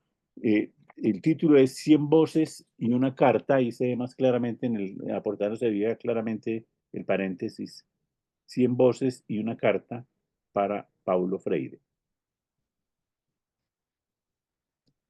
Es un libro homenaje en los 100 años de nacimiento de Paulo Freire. Y a mí me invitaron a escribir un texto breve. Todos los textos son de 5, máximo 6 páginas, textos breves. O sea, para un libro de más o menos 600 páginas, ¿sí? Para 100 autores distintos de toda América Latina, incluso unos cuantos de Europa, hay unos cuantos de América del Norte, de Estados Unidos. Creo que aquí está Peter McLaren, Adriana Pulgros, nombres muy desconocidos, muy conocidos, y nombres desconocidos como el mío, por ejemplo. Me invitaron a escribir un texto, estábamos en plena pandemia. Buena parte de mis libros habían quedado en la oficina de la universidad a la que no tenía acceso. Y las bibliotecas, tengo una biblioteca pública muy cerca de acá, no podía tampoco asistir. Era la época dura de la pandemia, del El encierro. narrador revisitado. Exactamente, muchas gracias. ¿Usted cómo supo? Ya Porque lo conocí. lo acabo de descargar ahorita y lo Ah, reviso. qué ojo, ¿no? Muchas gracias, Sandra. Escribí El narrador revisitado y era de pura memoria, ¿sí? Escribí y me fluyó en 2 noches, escribí ese texto de 5 páginas. Lo difícil fue reducirlo a 5 páginas. Logré escribir como 10 páginas en 2 noches, muy apasionado, como enajenado. Escribí como un ser enajenado mis recuerdos de cómo llegó Paulo Freire a mi vida, que me cambió la vida porque me hizo educador. Yo iba a ser economista y renuncié al trabajo, al estudio de economía y dije, yo voy a estudiar historia y filosofía y voy a practicar una educación para la libertad. Esa fue mi Yo decisión. también estudié economía. ¿Ah? Yo también estudié economía. Iba a ser Sí, economista. Sí. y no terminaste. No, no terminé. Hice bastante. Hice hasta el 8º semestre. Después hice letras. Ah, no, yo apenas hice 3 semestres de economía No, yo hice un montón. Trabajé con eso incluso. y no te arrepientes, No, para nada. como yo Lo tampoco. mejor que hice en la vida. Yo también digo lo mismo. Bien, entonces digo, soy un convencido del narrador revisitado Paulo Freire y explico de ese modo el acercamiento con la pedagogía crítica norteamericana. Dicho esto, entremos en materia del texto que leí. Queda claro, hay una asignatura que sirve de amparo, sirve de sombrilla para el desarrollo de la investigación. La asignatura se denomina Educación para la Identidad, Sexualidad y Convivencia en la Universidad Estatal del Sur de Manabí. Aquí en la Universidad de Antioquia tenemos también un curso con un nombre semejante. Es propio, me imagino, de los currículos de América Latina, trabajar mucho sobre ese tema de la educación, la identidad, la sexualidad en la formación de profesores, por razones obvias, porque la configuración de la subjetividad pasa en muy buena medida por la identidad y la sexualidad. Eso está fuera de toda duda también. El texto, bueno, no debo dejar de llamar una vez más la atención sobre el emparentamiento o el parentesco en los 2 textos, tanto el de Sandra como el anterior de Osana, sobre el tema de la resiliencia. ¿Cierto?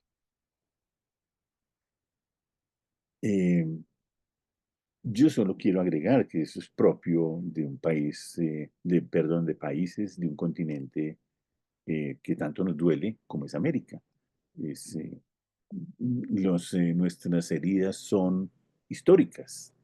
La herida colonial ha dejado muchas heridas visibles e invisibles y por tanto somos ciudadanos que requerimos de una permanente resiliencia y colectividades que requieren unas más que otras de un enfoque semejante.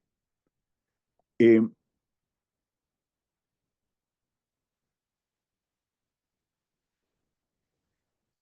yo me preguntaba, ¿cómo vamos a hablar en el texto, en todo el transcurso del texto, de la investigación de Sandra, eh, haciendo uso de cuáles denominaciones? ¿Vamos a hablar siempre de educación para la libertad, o de pedagogía crítica, o de pedagogía para la liberación en la manera de Paulo Freire? Me parece que bien vale la pena tomar una decisión al respecto, o bien aclarar muy de entrada que se hace mención de una manera intercambiable de esos conceptos en la medida en que son paradigmas o modelos de educación que se aproximan entre sí por encima de las diferencias culturales y territoriales que lo hacen emerger, como lo acabo de señalar respecto a la diferencia la singularidad de la pedagogía crítica norteamericana, que no es lo mismo, por supuesto, que la pedagogía crítica de países como Brasil o Colombia. Por más que las denominaciones genéricas parecen acercarla, pero no es lo mismo hablar de ello. Hay algunas líneas de trabajo, algunos conceptos que pueden emparentarnos, pero igualmente no se pueden oscurecer u opacar las diferencias. Entonces me preguntaba, es una pregunta, no es una decisión mía, sino una pregunta. ¿Vamos a hablar en forma intercambiable a lo largo del texto?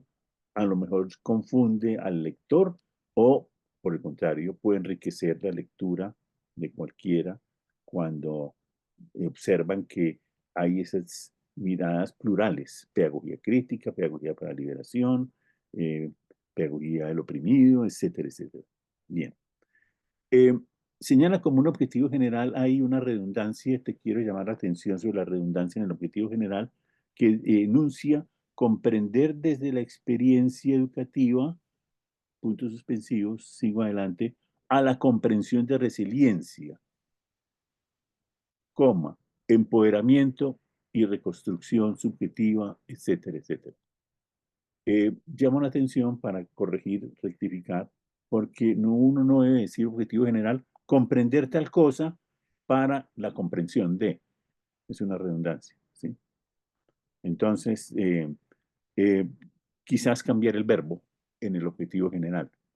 No comprender desde las experiencias educativas para llegar a la comprensión de resiliencia, sino algo así como fomentar o promover una investigación narrativa biográfica, porque lo que vas a hacer es eso, vas a fomentar que escriban, que hagan relatos de experiencia estas mujeres que han sido abusadas o víctimas de violencia psicológica.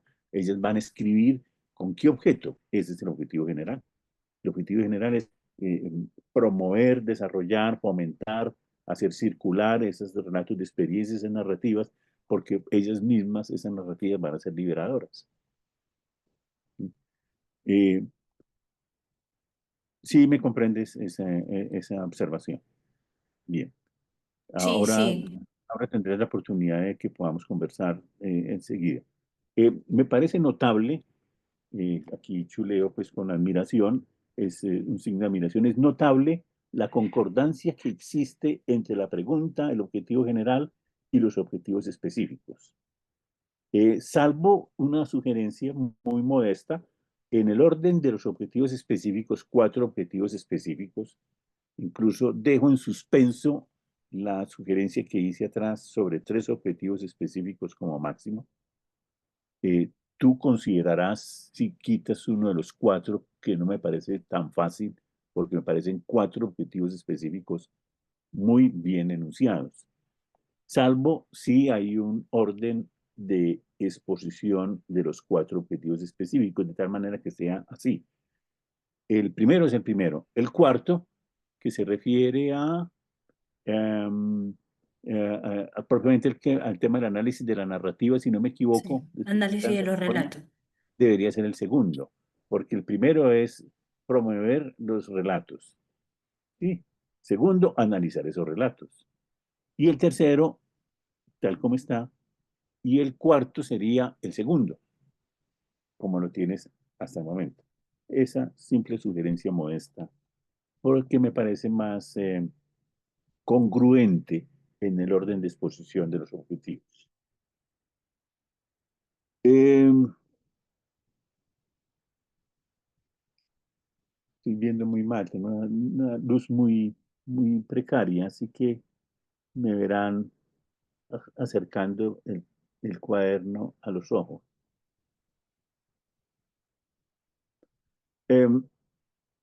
Hay un tema aquí que me interesa subrayar, hablar de categorías. Aquí trabajamos mucho en investigación narrativa con categorías normativas y categorías descriptivas. Referiría a categorías normativas un poco aquellas que hemos sacado de los libros, categorías normativas que da cuenta de conceptos que son claves y que nos sirven mucho como monedas intercambiables. Miren, una comunidad académica es una comunidad donde nos entendemos a través de palabras claves que dan cuenta de fenómenos, de situaciones, y son esas palabras claves las que nos permite identificarnos en un discurso más o menos consensuado. ¿Sí? Eso es lo que configura una comunidad académica. Eh, yo suelo entre mis amigos bromear eh, que yo no sé, no sé, comprendo muy bien el portugués, pero me da miedo hablarlo eh, porque no tengo ese ritmo en el habla. Ese ritmo del portugués me parece tan hermoso que cuando yo lo pronuncio me siento que estoy golpeando, estoy faltando al ritmo de la lengua portuguesa, que es muy hermosa. Entonces no lo hablo en público, prefiero hablarlo a solas, ¿sí? Cuando estoy leyendo, pero comprendo muy bien en escucha y prefiero que me escuchen, yo hablo en español, etc. Pero hago la broma de que efectivamente entiendo exactamente bien porque hablamos de lo mismo. Claro, mis amigos y mis compañeros somos colegas, profesores todos o investigadores todos, y entonces hablamos de conceptos que nos acercan. Y eso es lo que pasa en las comunidades académicas. Nos entendemos a través de los conceptos y las formas de ver y analizar las situaciones. Eso es válido para el caso de las categorías normativas. Hablamos de esos conceptos que son, aquí los denomino monedas intercambiables, válidas para la comunicación. O si se quiere decirlo en términos más estrictos de una teoría de la comunicación, son los mensajes y códigos que hacen segura y eficaz la comunicación. Yo prefiero llamarla de una manera muy sencilla, común y corriente, como monedas que se intercambien para llegar a un consenso. Pero además de esas categorías normativas, cabe al investigador un esfuerzo adicional que son las categorías descriptivas, aquellas que surgen justamente de la observación directa. Hago un paréntesis. En todos estos proyectos debería tener lugar dentro de los métodos y técnicas de investigación la observación directa. Casi todas confluyen en la observación participante. Y no puede ser de otra manera, porque somos educadores. La investigación educativa se diferencia de otras investigaciones porque nosotros no estamos afuera, no somos el sujeto que investiga desde afuera para meterse en un objeto que les es ajeno o nos es externo. No, nosotros estamos metidos adentro. Y es desde adentro que observamos el aula de clase, por ejemplo, o observamos o analizamos lo que padecemos como profesores, por ejemplo, como víctimas de políticas públicas equivocadas o discriminatorias u opresoras, pero nosotros estamos adentro, no afuera. ¿Sí? Desde el punto de vista de la epistemología, eso, digamos, nos permite aclarar muy bien por qué nosotros no entendemos esa separación, esa dicotomía entre el sujeto y el objeto de investigación, sino que lo evaluamos de una manera muy diferente. Somos observadores participantes en el aula de clase. Por consiguiente, no podemos prescindir de las categorías descriptivas y ser capaces entonces de que esas situaciones que observamos, digamos, tienen una grave recurrencia tal que me permiten decir, allí hay una categoría descriptiva. Por ejemplo, un ejemplo, el niño agresivo o la niña que siempre llega tarde o la niña que se duerme o la agresividad en el patio de recreo donde las niñas son excluidas del patio porque los chicos llegaron con la pelota y el campo de fútbol es solo para los varones y las mujeres quedaron fuera del patio de recreo, etcétera, etcétera.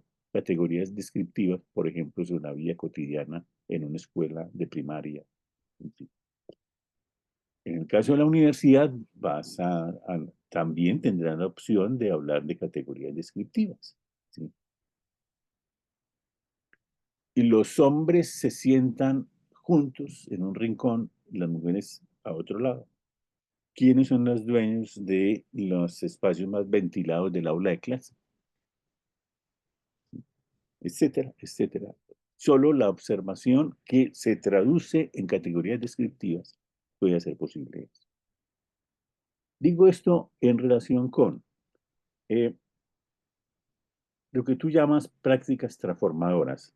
Es yo ya no sé si estoy hablando aquí del objetivo general o uno de los objetivos, en fin, en todo caso, el trabajo se dirige a analizar y a mostrar prácticas transformadoras, y eso está muy bien, me gusta, porque, y ojo, Osana también, ese es el núcleo, el corazón de la pedagogía. La pedagogía es, hay un autor que estoy leyendo mucho recientemente, es un sociólogo, más destacado hoy en día en lengua alemana y muy leído en Europa, que se llama Hartmut Rosa. que habla de resonancia y entiende que la pedagogía es una asimilación transformadora, ¿sí? Yo entiendo eso, la pedagogía, que tiene que ver es con el corazón de las relaciones que se establecen no solo en el proceso de enseñanza y aprendizaje, no solo entre un ser que se llama profesor o profesora, propietario o detentador de un saber que transmite a aquellos que no saben, que son los alumnos o las alumnas. Eso no es solo pedagogía, eso es una labor de enseñanza. Pedagogía se refiere al conjunto de relaciones, incluso por fuera de la enseñanza, que marcan, por ejemplo, la vivencia en un espacio como el aula de clase o la institución escolar o la calle o la familia. ¿Sí? ¿Hay pedagogía en la familia? Por supuesto que lo hay. Y no es solamente el enseñar al niño o a la niña qué se hace y qué no se hace, sino el ambiente mismo en el que se vive, en el que se hacen todas las prácticas de la cotidianidad. Y las palabras, y los objetos, y lo que circula. A eso me refiero con hablar de las relaciones pedagógicas en el aula. Y esas son las prácticas transformadoras al que se le pone el ojo para un análisis de lo que pretendemos hacer en el desarrollo de la investigación. Tú dices, Sandra, prácticas transformadoras que son narrativas personales como pedagogía de sanación. Hay otros factores intercambiables. Voy a citarlos. Narrativas personales como pedagogía de sanación. Otro, resiliencia. Resiliencia narrativa es otro factor, intercambiable al anterior. 3, espacios de diálogo horizontal. Exactamente, Hartmut Rosa habla de espacios de diálogo horizontal, pero también vertical. Por ejemplo, el profesor que regaña o que no conversa, sino que impone, es imperativo, ¿sí? Es performático también, ¿sí? Y también, digamos, resonancia por ejes horizontales, ejes verticales. En este caso, hablas tú de espacios de diálogo horizontal. Hablas igualmente pedagogía del cuidado. Y yo agrego espacios de seguridad. Philippe Muriou, un pedagogo francés, habla de espacios de seguridad. La pedagogía como un espacio de seguridad. Y ya cité resonancia de Hartmut Rosa, habla pedagogía de la resonancia. Una recomendación. Yo veo muy potente el proyecto que tú tienes. De hecho, como puedes observar, son escasas las observaciones críticas y sugiero, en consecuencia, obviamente, temo, les confieso, me da mucho temor que esté trascendiendo una línea roja que le corresponde al asesor. Yo no soy el asesor, de tal manera que yo no puedo meterme a evaluar cómo se hacen las cosas del proyecto porque esa no es mi labor. Mi labor es una recomendación hoy de estos proyectos muy genérica, ¿no? Pero desde ya yo sugeriría, por ejemplo, trabajarle mucho a esos factores intercambiables que acabo de mencionar. La pedagogía de la sanación, pedagogía o en general esto de la resiliencia. Pensar, analizar en qué medida acercarla a modelos pedagógicos, no digamos establecidos, pero sí instituidos en algunos programas de formación alternativo, inclusive, como el programa de investigación biográfico-narrativa, que es un programa de formación alternativo al establecido en las facultades de educación y escuelas normales de muchas otras partes del mundo. Usted Esto, mencionaba, perdón que le interrumpo, usted mencionaba Harmon Rose. Harmon Rosa, Rosa. Rosa. Harmon Rosa. Harmut se escribe Harmut, el nombre, Harmut. Y el apellido Rosa, Rosa. una rosa. Ya. También Es alemán, hay pocos alemán. textos en español, pero ahí está el texto grande, clave, editado en Argentina, que se titula Resonancia. Resonancia. Y tiene como subtítulo Una sociología de las relaciones con el mundo.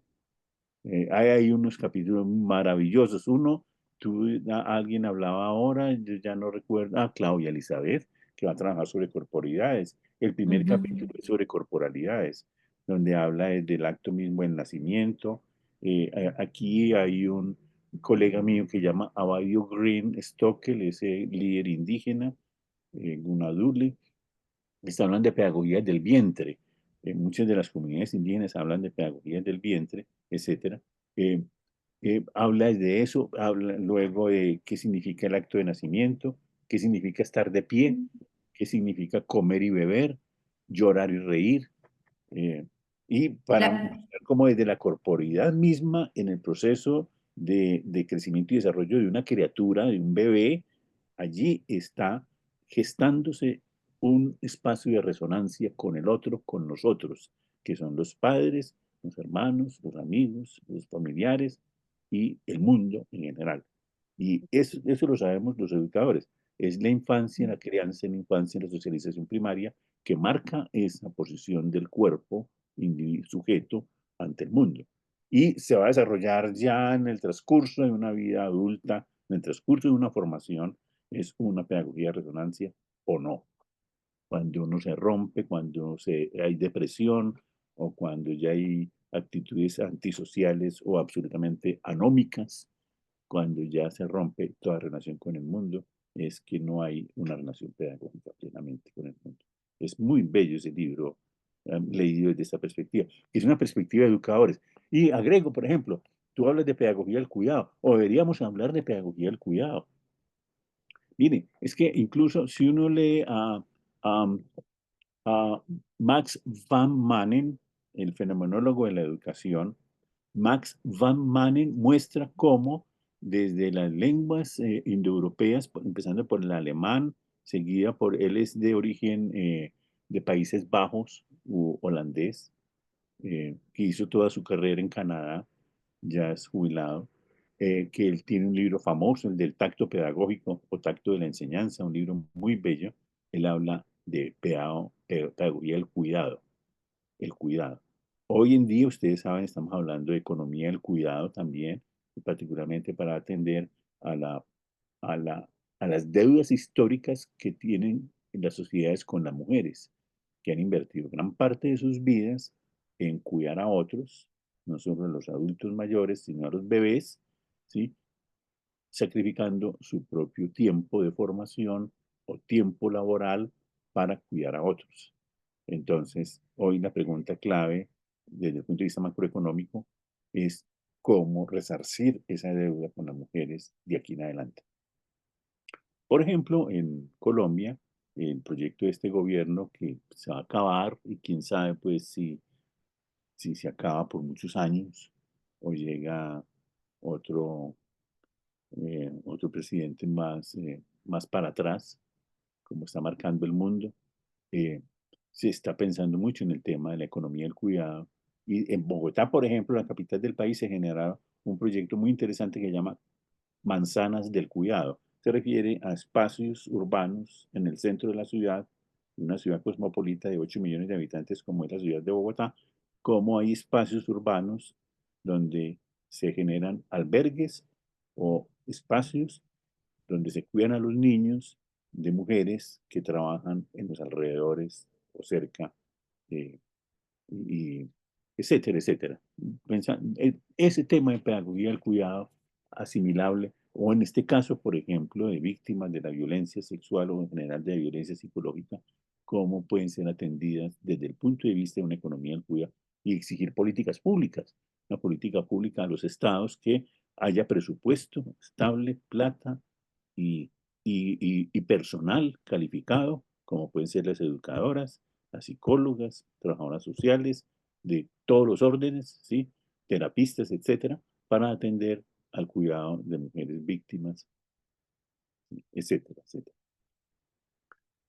Tiene una tremenda proyección social una pregunta como estas, que son observar las prácticas transformadoras, algo distinto, y no solamente en las instituciones educativas, no solamente en la universidad o en las escuelas, repito, afuera en espacios no escolares.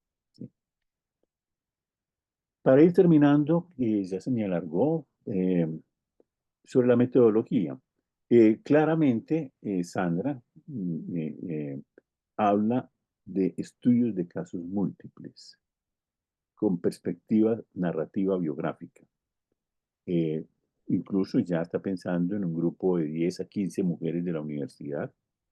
Eh, eh, la definición misma de estudio de casos múltiples vale la pena cuando se define metodología mostrar el origen, la pertinencia y qué se ha hecho con ese tipo de metodología. Tú tienes el ejemplo de Antonio Bolívar, eh, que igual que tú, yo he conocido mucho. Hay un texto muy interesante de él que aparece en una revista, yo puedo buscarlo más luego, que es sobre el estudio de casos múltiples, pero donde él plantea cómo epistemológicamente es una ruptura con lo que se ha hecho siempre en ese tipo de investigaciones. Y es un gran aporte, a mi juicio, en la investigación biográfico-narrativa por parte de Antonio Bolívar. Es de lo mejor que ha hecho él, me parece a mí, ese planteamiento sobre el estudio de casos múltiples y cómo se hace. Es muy útil para poder trabajar ese tipo de investigaciones. Y finalmente, eh, también destaco la fundamentación, la pertinencia y el alcance del diseño metodológico. Que sí es muy claro, ya alcanzaste a avanzar en proponer un diseño con un cronograma incluido.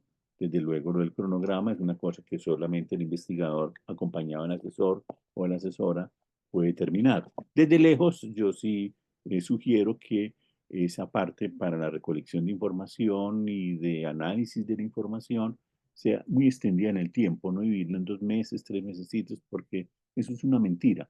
Uno empieza a recoger información desde el principio, llegó 3 meses y se le acabó, pero usted sigue recolectando información. Y sobre todo, durante todo el tiempo, durante los 3, 4 meses que dura el proyecto de investigación, usted está analizando permanentemente la información y escribiéndola. Uno, repito, termino allí, uno escribe desde el principio una tesis.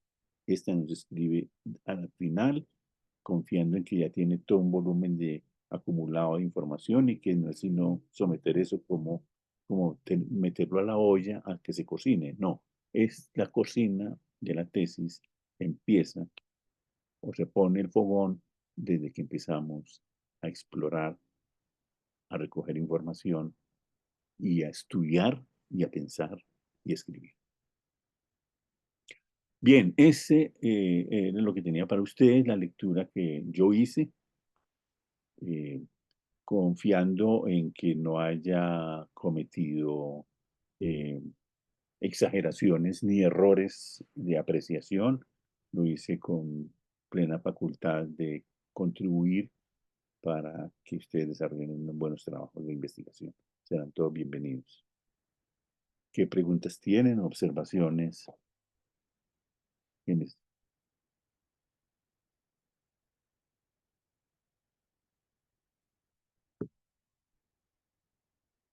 No, yo estoy clara. Le agradezco muchísimo por su perspectiva y las orientaciones con las que me ha enriquecido de pronto el borde de la investigación. Creo que me da estas ideas que me da acerca de la pedagogía del cuidado.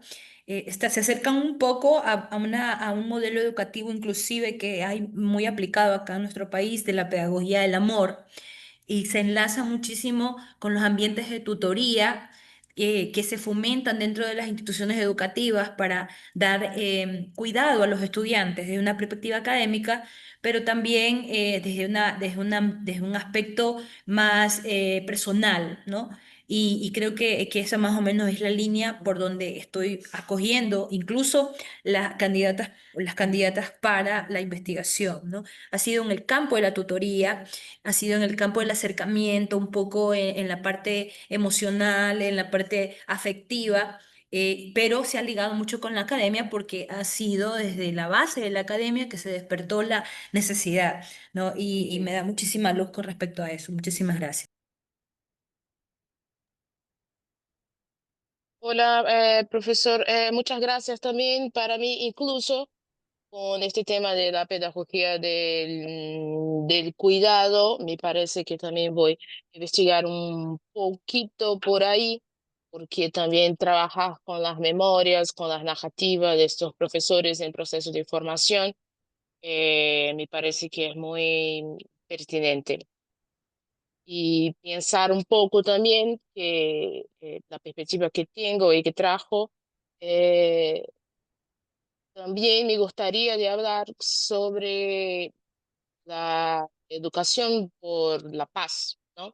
Y es un tema también que se está estudiando mucho ahora y que intentaré no incluir también en mi proyecto, porque me parece que tiene todo que ver. Entonces, gracias y agradezco mucho por los comentarios.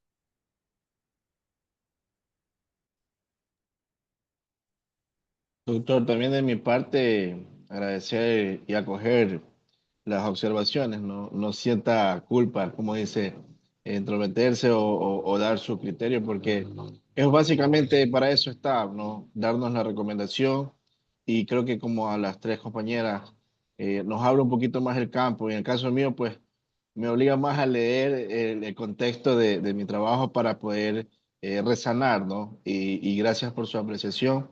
Obviamente agradecemos a usted por el tema de haberse tomado el tiempo oportuno de haber revisado nuestros trabajos y pues obviamente darnos esa experiencia y esa partecita de su experiencia para poder mejorar. De mi parte yo le quedo agradecido y me tocó el tema de la inteligencia artificial que obviamente pues vamos a tratar de ir mejorando y radicando en mi proyecto. Claudia Elizabeth, ¿quieres decir algo? Y bueno, primeramente agradecerle a usted, profesor, y a mis compañeras y compañeros por esta posibilidad. Lamento no haber llegado con los tiempos para presentar mi proyecto de investigación. Estoy trabajándolo de forma muy pausada, leyendo bastante. Esta recomendación bibliográfica que propuso me parece sumamente interesante, lo voy a tener mucho en cuenta. Bueno, me llevo muchos aportes en términos procedimentales que son, digamos, interesantes y necesarios de tenerlos en cuenta, así que desde ya muy agradecida, profesor. Bien, a ustedes, Claudia, Osana, Cristian, Sandra, les agradezco mucho la atención. Esperaría volverlas a ver pronto con un trabajo muy avanzado y les deseo el mejor de los éxitos. No tengan vacilación alguna cuando quieran alguna pregunta, alguna duda, alguna colaboración. Con mucho gusto eh, conseguirán mi correo electrónico, ya lo tienen tal vez. Eh, Estoy para atenderles en cuanto pueda y necesiten. Les deseo una buena noche y de nuevo muchas gracias. Hasta pronto. Muchísimas gracias. Un gusto. So, Gusto es mío. Gracias. Gracias.